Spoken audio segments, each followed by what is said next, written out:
Hello hi dears സിന്ദൂരം വ്ളോഗ്സിലേക്ക് എല്ലാവർക്കും സ്വാഗതം. നിങ്ങൾ ആദ്യമായിട്ടാണ് എൻ്റെ ചാനൽ കാണുന്നതെങ്കിൽ നിങ്ങൾ തീർച്ചയായിട്ടും ചാനൽ സബ്സ്ക്രൈബ് ചെയ്യണം, കമൻറ്റ് ചെയ്യണം. അപ്പോൾ നമുക്ക് വീഡിയോയിലേക്ക് പോകാം.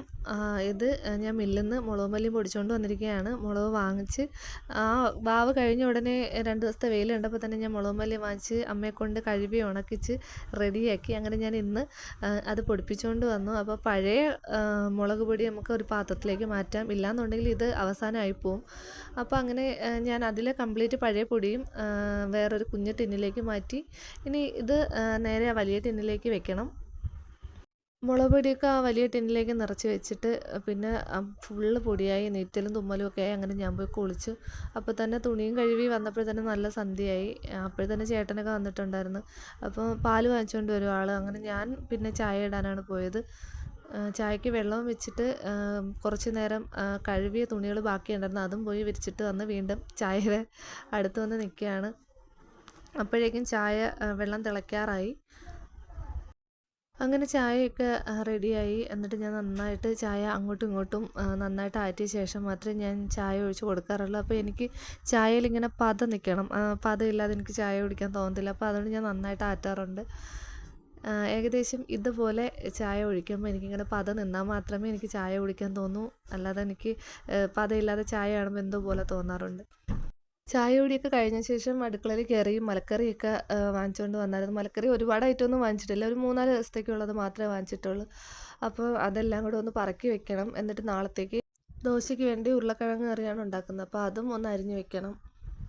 വിഴുക്കിന് ഉരുളക്കിഴങ്ങ് കറിക്കും ഞാൻ അരിയാന്ന് വിചാരിച്ചു, തോരന് അമ്മ അരിഞ്ഞോളും. അപ്പോഴത്തേക്ക് പെട്ടെന്ന് തന്നെ ഒരു മഴ അങ്ങ് പെയ്തായിരുന്നു. അപ്പോൾ നമ്മളെ വീട്ടിൽ 1-2 സ്ഥലമൊക്കെ ചോരും. അപ്പോൾ ഞാൻ പെട്ടെന്ന് ഒരുപാട് വെള്ളം വീഴുന്ന സ്ഥലത്ത് ഞാനൊരു പാത്രം കൊണ്ടുവച്ചു. ഇവിടെയാണ് ഏറ്റവും കൂടുതലായിട്ട് വെള്ളം വീഴുന്നത്. 1-2 സ്ഥലമൊക്കെ ചോരും. പക്ഷേ ഇന്നത്തെ മഴ പെട്ടെന്ന് അങ്ങ് തോന്നുന്നതുകൊണ്ട് വലിയ പ്രശ്നമൊന്നുമില്ലായിരുന്നു. എന്തായാലും എൻ്റെ മുളകും മല്ലിയൊക്കെ പൊടിപ്പിച്ച് വീട്ടിലെത്തിയതിന് ശേഷമാണ് മഴ പെയ്തത്. പിന്നെ വീണ്ടും അടുക്കളയിലോട്ട് വന്ന് ബാക്കി പരിപാടികളൊക്കെ പെട്ടെന്ന് ചെയ്ത് തീർത്തു. പെട്ടെന്ന് അടുക്കളയൊക്കെ വൃത്തിയാക്കി.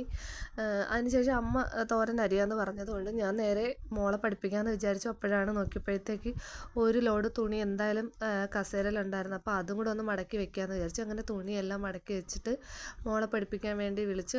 അവൾക്ക് പഠിക്കാൻ വരുന്ന കാര്യം വലിയ മടിയാണ്. അപ്പോഴത്തേക്ക് ആളിന് വയ്യാത്ത പോലെയൊക്കെ തോളിൽ കിടക്കുന്നു, വയറുവേദന എടുക്കുന്നു, തലവേദന എടുക്കുന്നു എന്നൊക്കെ പറയുന്നു.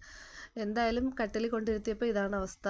അവിടെ കിടന്ന് കാര്യം പറയണം. അങ്ങനെ ഞാൻ പറഞ്ഞു എണീച്ച് എഴുതി തന്നാലേ പറ്റുള്ളൂ എന്നൊക്കെ പറഞ്ഞ് അങ്ങനെ ആളിൻ്റെ ബുക്ക് ഞാൻ തുറന്നപ്പോഴത്തേക്കാണ് ആൾ 7 ആണ് എഴുതുന്നത്. പക്ഷേ പിന്നെ ഇപ്പുറത്തോട്ട് നോക്കിയപ്പോഴാണ് വലിയൊരു സത്യം എനിക്ക് മനസ്സിലായത്. 5 വായെന്നും 6 തിരിച്ചുമാണ് എഴുതുന്നതെന്ന്. പിന്നെ ഞാനത് കറക്റ്റ് ചെയ്യാൻ വേണ്ടി കുറേ നോക്കി. പക്ഷേ ആളിപ്പോഴും തിരിച്ച് തന്നെയാണ് എഴുതുന്നത്. പിന്നെ കുറേയൊക്കെ ആകുമ്പോൾ മാറുമായിരിക്കും എന്ന് വിചാരിച്ച് പിന്നെ ഞാൻ അധികം നിർബന്ധിച്ച് കരയിപ്പിച്ചൊന്നുമില്ല. അതിനുശേഷം പിള്ളേർക്കും ചോറ് കൊടുത്ത് നമ്മളും ചോറൊക്കെ കഴിച്ചു. പിന്നെ അടുക്കളയൊക്കെ വൃത്തിയാക്കാനുണ്ട്, അതൊക്കെ അമ്മ ചെയ്തോളും. അങ്ങനെ അമ്മ ലാസ്റ്റ് ക്ലിയറാക്കി അടുക്കള. പിന്നെ ഞാൻ അവൾ പഠിച്ച ബുക്കൊക്കെ വാരി അവിടെ ഇട്ടേക്കായിരുന്നു. അതൊക്കെ ഒന്ന് അടുക്കി പറക്കി വെച്ചിട്ട് രാത്രി കിടക്കാനുള്ള സമയമായി വരുന്നുണ്ട്. അപ്പോൾ താഴത്തെ ചേച്ചിയുടെ മോൻ വന്നു. അപ്പോൾ അവർ രണ്ടുപേരുടെ ലൂഡോ കളിക്കുകയാണ്. നന്ദുവിൻ്റെ പഠിത്ത സമയം കഴിഞ്ഞതുകൊണ്ട് പിന്നെ ഞാനൊന്നും പറഞ്ഞില്ല. അങ്ങനെ അവർ രണ്ടുപേരുടെ ലൂഡോ ഒക്കെ കളിച്ച് കൊച്ചും പോയ ശേഷം പിന്നെ രണ്ടുപേരുടെ കിടക്കാൻ വന്നു കഴിഞ്ഞാൽ പിന്നെ കുറേ നേരത്തേക്ക് അവർ ഭയങ്കര ബഹളമാണ്. പിന്നെ മിണ്ടാതിരിക്കുന്നതാണ് നല്ലതെന്ന് വെച്ചിട്ട് ഞാൻ കുറച്ച് നേരം മിണ്ടാതിരുന്നു. പിന്നെ കുറേ കഴിഞ്ഞപ്പോഴത്തേക്കും ആൾ ഉറങ്ങുന്ന ലക്ഷണമൊന്നും കാണുന്നില്ല. അങ്ങനെ ഞാൻ പറഞ്ഞ് നീ വെളിയിൽ പൊക്കോ, എനിക്കെന്തായാലും ഉറങ്ങണമെന്ന് പറഞ്ഞ് ആളിനെ ഞാൻ വെളിയിലാക്കി. അപ്പോൾ ആൾ കുറേ ബുക്സ് എല്ലാം കൂടെ വാരിക്കൊണ്ട് അച്ഛൻ്റെ അടുത്തേക്ക് പോയി.